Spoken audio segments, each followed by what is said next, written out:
और जो रहेगा वो मिलेगा नहीं, है ना।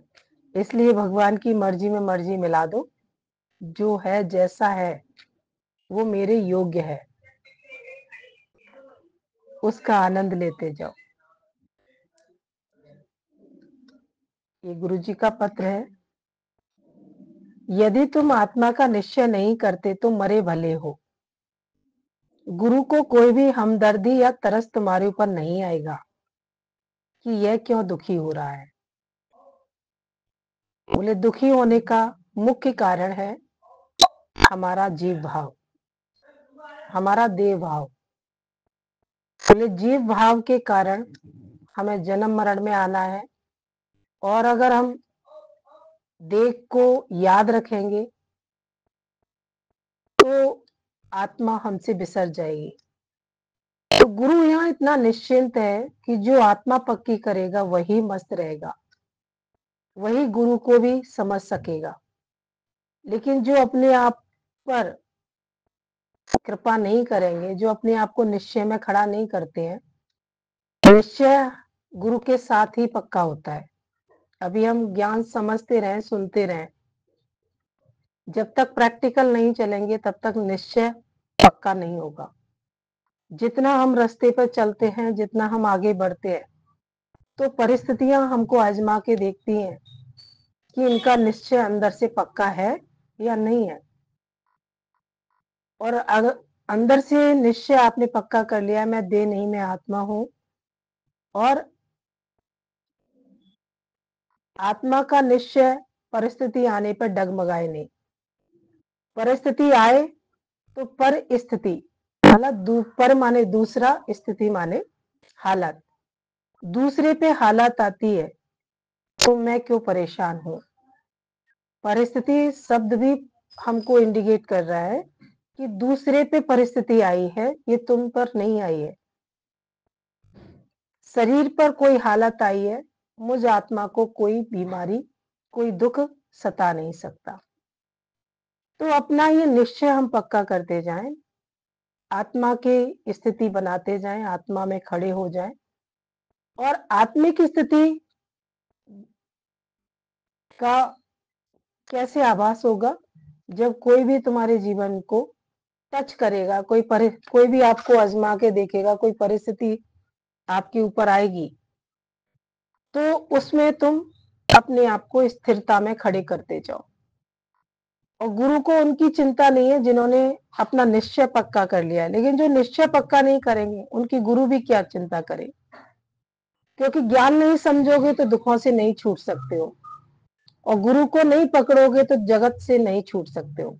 गुरु को पकड़ोगे, अपना निश्चय पक्का करोगे, तो जगत तुमसे अलग है, तुम जगत से अलग हो। तो ये निश्चय हमें स्वयं करना है। मुसीबत को आदमी न्योता देकर बुलाता है तभी आती है, नहीं तो वरना मुसीबत को कोई ताकत नहीं है जो तुम्हारे पास आए। आज कोई भी आपके पास हालात, परिस्थिति इंडिकेट होती है, आती है, तो तुम्हारा ही कोई ना कोई लापरवाही का कारण होता है। लापरवाही होती है, अज्ञान होता है, और जीव भाव होता है। परिस्थिति हमेशा, हालात इंसान के पास तीन तीन रूप में आती है। या तो अज्ञानता के चरण पर हो तुम, या जीव भाव में हो, और या तुम समझदारी से कार्य नहीं करते हो। जानते हुए भी कभी कभी ज्ञान को अप्लाई नहीं करते हो। पता है ये, हम समझ में अभी आ रहा है कि अगर हमें जगत से छूटना है तो हमें सत्संग में चलना है, हमें गुरु के पास चलना है, हमें गुरु के पास जाना है, जल्दी से हमें अपनी निश्चय की पढ़ाई पूरी करनी है। फिर भी हम लापरवाही में जगत में बैठे हुए हैं, वही मैं मेरे के दायरे में बैठे रहते हैं, वही उन्हीं से सर मारते रहते हैं। अभी सुख आ जाए, अभी दुख नहीं आए, अभी सभी सही हो जाए, सब मेरे अनुकूल हो जाए। बोले अंत तक कोई आपके अनुकूल नहीं होगा। जो जैसा है उसे वैसा चलने दो। तुम अपना निश्चय की टिकट लेकर आत्मा की गाड़ी में बैठ जाओ और मुक्ति का सफर तय करो। रोएंगे पीटेंगे तो गुरु को और गुस्सा लगेगा, पर शांति में रहेंगे, रजा पर राजी रहेंगे तो गुरु खुश हो जाएगा।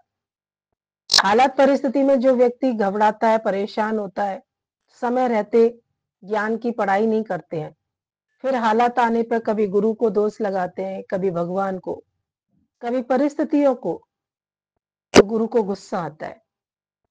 क्यों यहाँ बार बार रोज रोज मेहनत होती है। अभी हम देखते हैं दुनिया में कैसे लोग कर्म कांडों में मजा लेते हैं, कर्म करते हैं फिर कांड करते हैं। अभी हम कोई पूजा अर्चना करेंगे, कोई इच्छा रखेंगे, भगवान से चाहते भगवान ने ये इच्छा पूरी कर दे, भगवान ने ये इच्छा पूरी कर दे, लेकिन पता नहीं है इच्छा तो हमेशा पूरी हो ही नहीं सकती है। अगर जिस मटके में 20 छेद होंगे उसमें पानी कैसे भर सकता है। अभी कोई भी संत के पास हम जाते हैं, हमारी कोई इच्छा हमने रखी और वहां वो पूरी भी हो गई, चलो ठीक है, लेकिन इच्छा के पूरी होते ही इच्छा दूसरी उत्पन्न हो जाती है, दूसरी इच्छा पूरी होती है, चौथी इच्छा पूरी स्टार्ट हो जाती है, क्योंकि आदमी के मन में हजारों इच्छाओं का पुलंदा जन्म लेता रहता है। तो इन इच्छाओं के पीछे हम कब तक भागेंगे, कब तक संत साधुओं के आगे फकीर बन के जीते रहेंगे। अच्छा, एक बात अनुभव हो रही थी, बहुत शुक्राने निकलते हैं गुरु जी के। लग रहा था कि कैसे सबसे मांगने से छुड़ा दिया। अभी हम कहीं पर भी दुनिया में जाते हैं, भागवत हो रही है, कथा हो रही है, इधर उधर लोग भाग रहे हैं, कोई गाड़ी लेके जा रहा है, कोई बस लेके जा रहा है, कोई कैसे जा रहा है, लेकिन आज अंदर में ये शुक्रगुजारी हो रही थी कि वाह परमात्मा, तूने फकीरीपन से बचा लिया, शहंशाह बना दिया। फकीरा जो एक भिखारीपन था, वो कैसे गुरु ने ज्ञान से खत्म कर दिया। आज अंदर में ऐसे लगता है किसी से कुछ भी नहीं चाहिए, ना मौत से डर है, ना दुखों से डर है, ना हार का डर है, ना जीत की खुशी है। हर चीज में सम रहना कितनी बड़ी शक्ति का कार्य है। आज दुनिया में लोग इधर उधर भटक रहे हैं, कभी मंदिर, कभी देवालय, कभी इधर कभी उधर। अरे जाने की मना नहीं है, लेकिन भगवान के दरबार में जाके मांगना अच्छी बात नहीं है। जाते हो मंदिर देवालयों में, संतों के पास भी तुम्हारी इच्छाएं तुम्हें ही ले जाती है। हमारी ये इच्छा पूरी हो जाएगी, शंकर भगवान पूरी कर देंगे, राम पूरी कर देंगे, कृष्ण पूरी कर देंगे। भगवान को अच्छा नहीं लगता कि मेरा भक्त मांगता हुआ दिखाई दे, मेरा भक्त शहंशाह बन के रजा में राजी रहे। तो ऐसे भक्त से गुरु भी खुश होता है और प्रकृति भी खुश रहती है। तो अंदर में अपनी शहंशाही में आ जाओ और अपनी भिखारीपन हमारा खत्म हो जाए। फकीरीपन गुरु हमें देता है, फिक्र से खाली कर देता है। अच्छी भजन लगता है कि फिक्र से वही खाली होता है जो अंतर्मुख होता है। अंतर्मुखी सदा सुखी, बाहरमुखी सदा दुखी। आप जितना तुम संसार में बाहिर्मुखी होते जाओगे, अभी इसके पास ये, मेरे पास ये नहीं है, अभी बेटा के लिए मांगना है, फिर नाती के लिए मांगना है, फिर बहू के लिए मांगना है, तो जिंदगी भर मांगने में ही चली जाएगी तुम्हारी। अब मुझे किसी से कुछ भी नहीं चाहिए, भगवान से भी नहीं चाहिए। भगवान मेरा, तूने बिन मांगे इतना दिया है, मैंने झोली फैला दी कन्हैया, अब प्यार का खजाना लुटा दे। प्रभु का खजाना कब मिलेगा? जब तुम फकीर ये सब मांगना जांचना बंद कर दोगे। बोले इच्छा है ऐसी बली जो घुमाती है गली गली। आपकी इच्छा कामना तुम्हें गली गली घुमाती रहती है ना। अगर घूमना है तो निष्काम की गलियों में घूमो, प्रेम की गलियों में घूमो, गुरु की गली तक तुम्हारा रास्ता जाए। और गुरु के पास भी आके कुछ नहीं मांगना। गुरु कहे भी कुछ चाहिए, बोले नहीं चाहिए, अब कुछ नहीं चाहिए। आपने हमारा जो भिखारी का कटोरा होता है ना, वो लेके समुद्र में फेंक दिया। कोई चीज समुद्र में फेंक दो तो समुद्र की हो जाती है, तो ऐसे ही गुरु ने हमारा कटोरा लेके ही समुद्र में फेंक दिया। अब ना शरीर के लिए मांगना है, ना अपने लिए मांगना है, किसी के लिए भी नहीं मांगना। ठीक है ना? तो जब मांगना ही नहीं है, जब कोई इच्छा ही नहीं है, तो कहाँ भटकेंगे, किसके पास जाएँगे? दातार बना दिया, देने का मन करता है, जिसको जो देना है देते जाओ, किसी से चाहिए नहीं। हुँ? एक पानी का गिलास की भी इच्छा होगी, वो भी हमें नरक बना देगी हमारी। तो हर इच्छाओं से छुड़ा दिया गुरु ने। बोले हम बहुत अच्छा ये भी अनुभव होता है कि आज कोई संत खुद तो संत बनता है, लेकिन सबको भिखारी बना देता है। लेकिन ऐसा ही एक आला गुरु मिला है जिसने खुद भी राजा बना और सबको राजाई में टिका दिया। आज हम लोगों के सत्संग की ये खूबी है नहीं है? यहाँ कभी गुरु ने नहीं कहा कि मैं शक्तिशाली हूँ और तुम नहीं बन सकते हो। दुनिया में आप देखो जन्म-जन्म तक लोग गुरु के पास जाते रहते हैं, संतों के पास भागते रहते हैं, पर उनमें वो शक्ति नहीं आती है जो उनमें होती है। वो हमेशा उनकी शक्तियों को जगाते ही नहीं है, पर यहाँ गुरु पहले दिन से ही शक्ति जगा देता है। कहता है मान ना मान तू है ही भगवान। कभी गुरु ने सत्य नहीं छिपाया, हमेशा सत्य बता दिया। तो आज ऐसा सच्चा गुरु ऐसा आज हम लोगों को कभी गुरु ने भेदभाव नहीं किया। कभी ये नहीं कहा कि मैं तो भगवान हूँ, तुम कैसे भगवान हो सकते हो? बोला तुम भी भगवान, मैं भी भगवान। फिर भगवान भगवान से क्या मांगेगा? और भगवान कभी क्यों दुखी होगा? जब तुम भगवत भगवत भाव में आ जाते हो, तो तुम्हें कौन दुखी कर सकता है बताओ? फिर क्या चीज की इच्छा होगी? फिर तो लगता है कि अपने जो विषय विकार है ना, उन्हीं को थोड़ा-थोड़ा सही कर लो, उन्हीं को हटा लो, बस यही हमारी कर्म है। सच्चा कर्म कौन-सा है? अपने अज्ञान को खत्म करना और अपने जीवन को ज्ञान से भरपूर करते जाना। और संसार में क्या कर्म है हमारा? अज्ञान हटाएँगे, अपने आप को विषय विकारों से खाली करेंगे, तो अपने आप ऑटोमेटिकली हमारी जगत से आसक्ति कम होती चली जाती है। अपने आप इच्छाएँ खत्म होती चली जाती हैं। क्यों बोला कर्म का खाता क्यों खोला? अभी हम बोलते हैं तो अंदर में लगता है क्यों बोला? क्यों किसी के कर्म में जाएँ? क्यों किसी के हम धर्म में जाएँ? क्यों हम कर्म बनाएँ अपना? है ना? जिसे जो दुनिया में करना है करने दो, पर तुम गुरु की उँगली पकड़ के बढ़ते जाओ और चलते जाओ गुरु के इशारे। तू चलना मेरे मन गुरु के इशारे। एक ही संकल्प ले लो कि तू चलना मन मेरे गुरु के इशारे। मन को हमेशा गुरु के संग चलने की आदत डाल दो, गुरु के इशारे पे चलने की आदत डाल दो। तो ये मन फिर कहीं नहीं भागेगा, क्योंकि इसे गुरु का साथ अच्छा लगता है, गुरु के वचन अच्छे लगते हैं और गुरु का प्रेम अच्छा लगता है। कल भी अच्छी बात लग रही थी, सब कह रहे थे कि दुनिया चाहे कहीं पे भी भागे, पर हमें अब कहीं जाने की इच्छा नहीं होती है। लगता है क्यों जाए? क्या चाहिए हमें? अंदर से अंदर वाला कहता है सब कुछ तो दिया है। हैं? जब घर में कुछ नहीं होगा तभी तो रेस्टोरेंट का भोजन करने जाते हो। अभी बाहर कब खाते हो? जब घर में नहीं बनाते हो। और जब घर में बना हुआ है सब कुछ, तो बाहर खाने जाएंगे? है ना? नहीं जाएंगे ना। जब हमें घर में भी बढ़िया से बढ़िया बनाना आता है तो वो बाहर का क्यों खाएगा? जब हमें गुरु से सारी सुख सुख मिल गए, सारा इच्छाएं पूरी हो गई, तो हम बाहर क्यों इधर उधर भटकेंगे? वो नादान है जिनको समझ नहीं है। लेकिन आज हमें तो गुरु ने समझदार भी बना दिया है, प्रेमी बना दिया, समझदार बना दिया, बैरागी भी बना दिया। कैसे अंदर में बैराग आ जाता है ना? किसी में मन अटकता है, तुरंत हटा लेते हैं, क्यों अटका मैं, क्यों किसी में गया। तो इतनी बड़ी उपलब्धि आज हमें कितने रोज के अभ्यास से सत्संग से हो गई है। अभी कहीं भागोगे जाओगे, फिर 8 दिन बाद क्या करोगे, फिर 15 दिन बाद क्या करोगे? तो आज ये कितना अनंत अजपा जाप दे दिया है गुरु ने। सत्संग का ये अजपा माला है जो कभी पूरी होने वाली नहीं है। ये सत्संग की माला जितनी फेरोगे उतनी ही और अच्छा लगेगा और प्यारा लगेगा। ये माला कभी पूरी होने वाली नहीं है। ये सत्संग की माला ऐसी है जिसमें सुबह शाम रोज गुरु बिठाता है। रोज इसमें बैठ के, रोज स्नान करके, रोज तुम कितने फ्रेश ताजा फील करते हो। सत्संग से उठने के बाद कितना अंदर में निखार आ जाता है। आता है नहीं आता?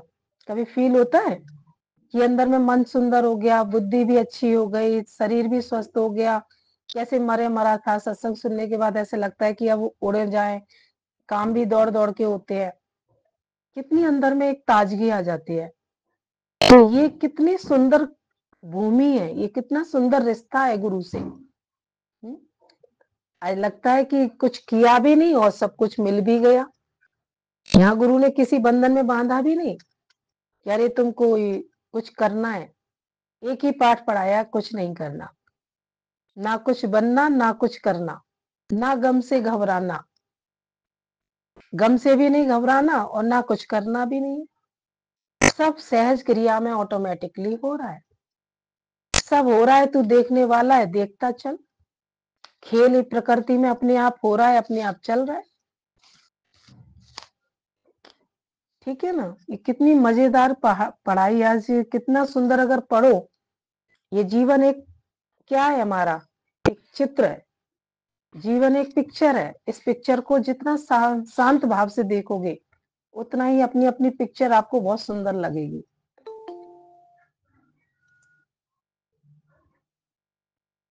तुम पक्के नहीं हो, ये तुम्हारा दोष है, तुम्हें दुख भोगना पड़ेगा। पर अभी भी कोई देर नहीं है, तुम सब पक्के हो जाओ और दूसरों को भी पक्का करो। यहाँ गुरु को कितनी चिंता है। अगर तुम दुखी हो तो तुम ज्ञान में पक्के नहीं हो, इसीलिए दुखी हो। तो अभी और जागृति से सत्संग पकड़ो और जाग जाओ और अपनी निष्ठा पक्की करो। अभी किसी में किसी की बुराई मत करो, किसी की कमियां नहीं देखो, क्योंकि इसमें सबसे ज्यादा हमारा टाइम बर्बाद हो जाता है। किसी के दुखों का चिंतन करते रहते हो, फलानी बड़ी बीमार है, फलानी बड़ा दुखी है। अरे तू भी तो दुखी है, तेरे को ना कोई बात सहन नहीं होती है। तुम भी तो पल में दुखी हो जाते हो, पल में तुम्हारी मुस्कुराहट गायब हो जाती है, पल में तुम कर्म बना लेते हो, एक दूसरे को झटकना पटकना शुरू कर देते हो। बोले दुखी में दुखी वो है जो अपने मन को नहीं साध पाए। तन का रोग फिर भी कम है, लेकिन मन का रोग सबसे बड़ा है। इस मन के रोगों को खत्म कर लो। कोई मेरा कितना भी अपमान कर दे, न कोई तुम्हारे कहने से सेवा नहीं करेगा, उस पर झंझला पड़ते हो। न कोई तुम्हारे हिसाब से कोई भोजन नहीं बने, उस पर तुम्हें क्रोध आ जाता है। क्रोधी हमेशा, क्रोध कौन करता है? जो कमजोर होता है। कमजोर व्यक्ति अपनी क्रोध के द्वारा अपनी शक्ति का प्रदर्शन करता है। ताकतवर व्यक्ति कभी क्रोध नहीं करता, वो शांत भाव से हर चीज को स्वीकार करता है, इसीलिए वो शक्तिशाली बनता चला जाता है। जो भी चीज आपके सामने आती है, एक्सेप्ट करो। एक्सेप्ट करोगे, आपके अंदर में एक्सेप्टेंस बढ़ जाएगी। और रिजेक्ट करोगे तो रिजेक्शन, आपके अंदर में तुरंत आपके अपोजिट शक्ति बढ़ती है। तो जो हो रहा है प्रकृति में स्वीकार करते जाओ और अपने आप को पक्का हो जाओ, पक्के खड़े हो जाओ। जैसे पानी में पैर जमा के खड़े होते हो ना, तो पानी का मजा ले पाते हो। और अगर पैर कमजोर होते हैं तो पानी में के साथ बह जाते हो। तुम भी संसार में पैर जमा के खड़े हो जाओ। गुरु इतना अच्छा रोज ज्ञान का तुम्हें सीमेंट देता है, रोज ज्ञान की शक्ति देता है।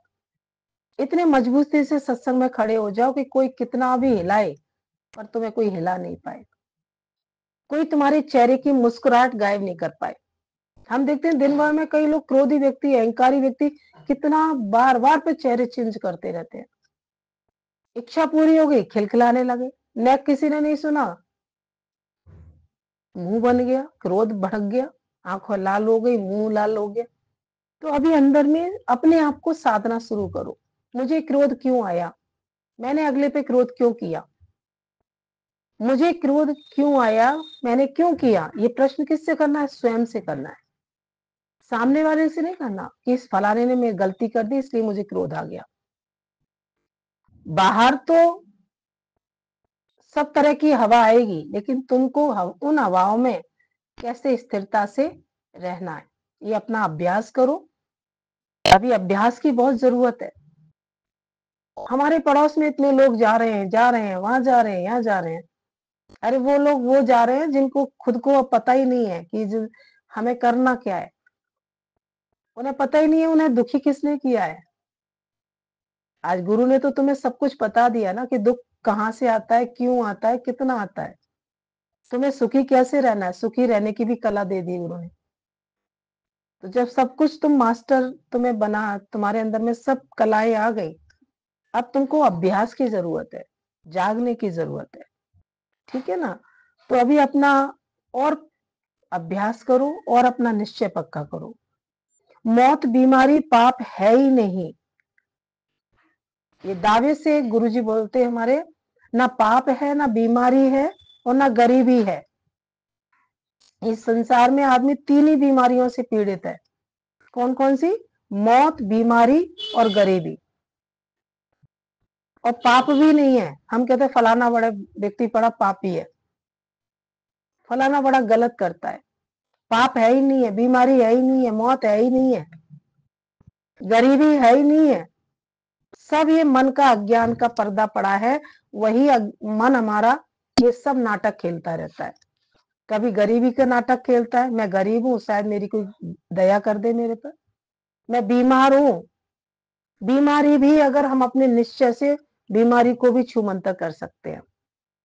थोड़ा सा प्रयास करो, थोड़ा सा ज्ञान का अभ्यास करो, थोड़ा सा अंदर में आत्मविश्वास जागृत करो और अपने आप को स्थिरता में नहीं रहना, चलते रहना, चलते रहना है। तो ये ज्ञान इतना पावरफुल है कि हमें सब चीजों, सारी बीमारियों से छुड़ा सकता है।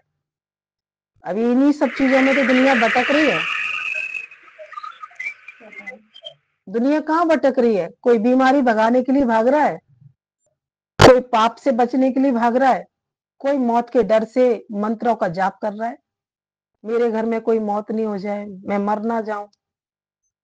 महामृत्युंजय जाप करते हो, कभी कौन सा जाप करते हो? तो ये डर ही तो हमें भगवान की भक्ति कराता है। अभी डर से भगवान की भक्ति मत करो। भगवान की भक्ति करनी है तो प्रेम से करो, सच्चे हृदय से करो, निरीक्षा भाव से करो, किसी भय में भक्ति मत करो। यहाँ कितनी विधवाएं आती हैं, वे सुहागनों से भी अधिक चमक रही हैं। आज ये ज्ञान हम लोगों को कितना पावरफुल बनाता है। ये बात सत्य है कि जो ब्रह्म ज्ञानी की संगत में आ जाता है, चाहे वो विधवा हो, चाहे सधवा हो, चाहे कुंवारी हो, चाहे दुनिया की कोई भी स्थिति परिस्थिति हो, ब्रह्म ज्ञानी गुरु के संपर्क में आने से हमारे चेहरे की चमक बढ़ जाती है, हृदय की ताकत बढ़ जाती है, मन का कॉन्फिडेंस हाई लेवल का बन जाता है। लगता है कि नहीं, मैं सब कुछ कर सकता हूँ, मुझे अब किसी के सहारे की भी जरूरत नहीं है, मैं बिन सहारे की भी जिंदगी चला सकता हूँ, मैं काट सकता हूँ। बोले अभी तुमको चार प्राणी मिलते ना रहने के लिए, तो तुम उनको देख के बड़े खुश होते हो। कभी अंदर में ये भी तैयारी करो कि ये जो चार प्राणी दिख रहे हैं ना, कल को ये भी मेरा साथ छोड़ जाएंगे, तब मैं कैसे रहूंगा? तो अब उस पल की भी तैयारी गुरु कराता है कि कभी बाहर के आधार है, कभी बाहर के आधार तुमसे प्रकृति हटा भी सकती है। तो ये तो बताया कि विधवा, बोले विधवा को भी गुरु सदभा बना देता है। कैसे? कि जिसका पति है वो तो सदभा है, लेकिन जिसका पति परमात्मा है, क्या वो सदभा नहीं है? शरीर का पति है, जितना समय है उतना रहेगा। अभी सब करवा चौथ करेंगे, करवा चौथ के बाद भी हम देखते हैं, करवा चौथ का मतलब क्या? सारी अंदर की कड़वाहट, जो कड़वापन है वो खत्म हो जाए, तभी सच्ची करवा चौथ है। शरीर से तो बहुत सजते धजते हो, पर मन से सज जाओ, तो मन को सुंदर बना लो। आज पति खुश, बहुत इच्छाएं पूरी करता है तो बहुत खुश रहते हो। कल को पति कुछ नहीं लाएगा तो कहो काय का पति, बेकार है, कुछ करता ही नहीं है। तो कर्म, हर व्रत का अपना अपना महत्व है। इच्छाओं की पूर्ति करने का माध्यम मत बनाओ व्रत को कि इस बहाने हमें कुछ मिलेगा, इस बहाने हमें अच्छा दिखना है। तो बताया कि ज्ञान की शक्ति ले लोगे, ब्रह्म ज्ञान में स्थिति तुम्हारी बन जाएगी, है ना? आपके अंदर में जब शक्ति जागृत होती है तो आपके अंदर से कितनी पावर आ जाती है। बाहर का जो भी आधार मिलता है तो भी ठीक है, नहीं मिले तो भी ठीक है। तो अंदर ऐसा व्रत करना जो कभी तुम्हारा खंडित ना हो, जो कभी तुम्हारा वो व्रत टूटे ना। निष्काम भाव से सबको प्रेम करते जाओ और सबके जीवन को इच्छाओं से नहीं किसी को बांधो, निरीक्षा भाव में टिको। चाहे कोई भी प्रेम हो, एक भाई बहन का प्रेम होता है, एक पति पत्नी का प्रेम होता है। किसी भी रिश्ते में इच्छा नहीं होनी चाहिए। अगर इच्छा है तो ज्ञान से खत्म करते जाओ। फिर रहना है तो रहो आराम से, व्रत की कोई मना नहीं है। रहना है तो रहो, अगर आपका मन करता है कि हमें रहना है तो रह लो, लेकिन रहने के साथ साथ अपना ज्ञान भी पक्का करना। कभी दिन बहुत गरीबी के आ जाते हैं, बहुत जीवन में सब कुछ खत्म दिखाई देता है, तो मन दुखी नहीं होना चाहिए। और कभी ज्यादा सफलता आ जाती है, ज्यादा तरक्की आ जाती है, तो मन को कभी अहंकार नहीं आ जाए। ठीक है। अब कोई भी मेरे ऊपर हक नहीं रखेगा, मन से फुरना भी निकल गया, दिल खाली होगी।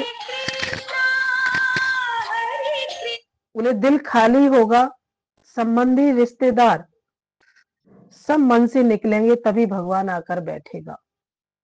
भगवान के लिए आसन खाली करो। अभी हम देखते हैं ये भी पूरा जगत भी बैठा हुआ है और कहते हैं भगवान तुम भी आ जाओ, गुरु तुम भी आ जाओ। बोले गुरु को बिठाना है तो पहले सबसे सीटें सबकी खाली करो। वीआईपी गेस्ट को बुलाने के लिए क्या करना पड़ता है हमें? उसके लिए व्यवस्था पहले से करनी पड़ती है, उसके लिए पहले से आसन बनाना है। तो भगवान के लिए आसन खाली तो करो। भगवान सबके बीच में आके नहीं बैठेगा, पहले उसके लिए वीआईपी स्थान बनाओ, तभी वो आके वो स्थान ग्रहण करेगा। बोला बहुत अच्छा एक दृष्टांत याद आ रहा है। बोले एक बार एक फकीर भक्त था, तो वो झोपड़पट्टी में अपना रहता था। तो एक उसकी भक्ति इतनी चरम सीमा की थी कि भगवान ने बोला कि मैं इससे मिलने जाऊं और इसके दिन को मैं बदल दूं। ये जो गरीब है ना, गरीब होके भी ये मेरे लिए कितना भक्ति भाव रखता है, हर समय मेरा जाप करता है, मेरे लिए कुछ मांगता नहीं है कभी भी। तो आज मैं इसे कुछ दे के आता हूँ भगवान ने। तो जब भगवान भेष बदल के गए, तो जब भेष बदला और वो जाके एक संत के रूप में पहुंचे। अब संत के रूप में जब भगवान पहुंचे तो फकीर ने जैसे ही दरवाजा खटखटाया, बोले कि बोले आओ प्रभु बैठो। तो जैसे ही उस फकीर ने क्या बोला, खुद तो जमीन पे बैठ गया और जो संत जी थे उनको एक ऊंचा आसन दे दिया। जब ऊंचा आसन दिया तो भगवान बोले कि तुमने मुझे पहचान लिया, मैं कौन हूं? बोले तुम भगवान हो। तो बोले भक्ति की आंख जब खुली होती है तो हम हर रूप में अपने परमात्मा को पहचान जाते हैं। और भगवान को अगर हमने अपना इष्ट माना है, अपना भगवान माना है, तो हम हमेशा उसे कैसे बिठाएंगे? हमेशा उसे अपनी पलकों पे बिठाते हैं, उसे ऐसा स्थान देते हैं। तो भगवान ने बोला मैं इस संत वेश में भी, बोले तुम मेरी, बोले तुमने मुझे कैसे पहचाना? बोले तुम संत वेश में मुझे दर्शन देने आए हो। बोले मैं जिसकी आराधना करता हूँ वही आप हो। तो बोले कि ऐसे कैसे कह सकते हो? बोले भगवान बोलते हैं ना, कण कण में बसे भगवान, पहचान सके तो पहचान। जब कण कण में भगवान है तो संत भेष में भी तो भगवान नहीं आए। तो समरूपता वाली भक्ति, समभाव वाली भक्ति। संत की देख के संत खुश हो गए और उन्होंने बोला कि जो मांगो सो बताओ, मैं तुम्हें क्या दे दूं? बोले मुझे कुछ नहीं चाहिए, मुझे सिर्फ तुम्हारे दर्शन मिल गए और तुम्हारी कृपा मिल गई, इसके सिवा मुझे कुछ भी नहीं चाहिए। बोले जो तुम्हारे गरीब व्यक्ति के पैर में एक फोड़ा हो रहा था, बोले ये फोड़ा हो रहा है, ये बीमारी है, इसे सही कर दूं? बोले नहीं, इसे भी सही मत करो। बोले जो मेरे कर्म के प्रारब्ध के जो दुख है वो तो मुझे भोगने दो, लेकिन जब तुम्हारी सच्ची भक्ति मिली है, उस भक्ति में ये पीड़ा भी मुझे लगती नहीं है। बोले भक्त कभी किसी इच्छा की, फल की कामना से भगवान की भक्ति नहीं करता। वो ये नहीं कहता मेरी पीड़ा खत्म कर दो, मेरे दुख खत्म कर दो, मुझे दुख, मेरे जीवन में दुख नहीं आए। तो ऐसी निष्कामी भक्ति देख के भगवान ने उठे और उसको गले लगाया। बोले धन्य तेरी भक्ति, कि जिस भक्ति में कोई मांग नहीं है, जिस भक्ति में कोई डिमांड नहीं है, ऐसा ही भक्ति का जो रूप होता है वही भगवान को अति प्रिय होता है। आज यही तो सच्ची भक्ति हमें गुरु ने करना सिखाया है। कोई भी कारण आता है, मांगने का मन नहीं करता, चाहे किसी की सेवा करनी पड़े, चाहे सेवा आ जाए, फिर भी लगता है कि भगवान शुक्राने हैं तेरे, कि तूने इतनी शक्ति दी कि किसी की सेवा तो कर सकते हैं। मन का अहंकार धीरे धीरे धीरे धीरे खत्म होता जाता है और हृदय निर्मल हो जाता है, स्वच्छ हो जाता है, पवित्र हो जाता है। फिर जब हृदय स्वच्छ पवित्र हो गया तो परमात्मा खुद आके आसीन हो जाता है। भगवान को बुलाने की भी जरूरत नहीं होती, खुद ऐसे हृदय को भगवान टटोलता है और जाके उसमें बैठ के अपना कार्य करता है। फिर उस व्यक्ति से कैसे कार्य होते हैं, इसका सिद्धांत अच्छा लगा जब संत ने उस गरीब व्यक्ति को कुछ मांगते हुए नहीं देखा। तो जब कोई मांगता नहीं है तो भगवान का देने का दिल भी करता है। बोले अब मेरा भक्त कैसे इन हाल में नहीं रहेगा। भगवान ने तुरंत उसकी झोंपड़ी की जगह महल बना दिया, तुरंत उसकी काया पलट दी। तो यही सिद्धांत है भक्ति का। भक्ति के बदले मांगो नहीं, जो है जैसा है स्वीकार करो और उसी में शुक्राने करो। ठीक है।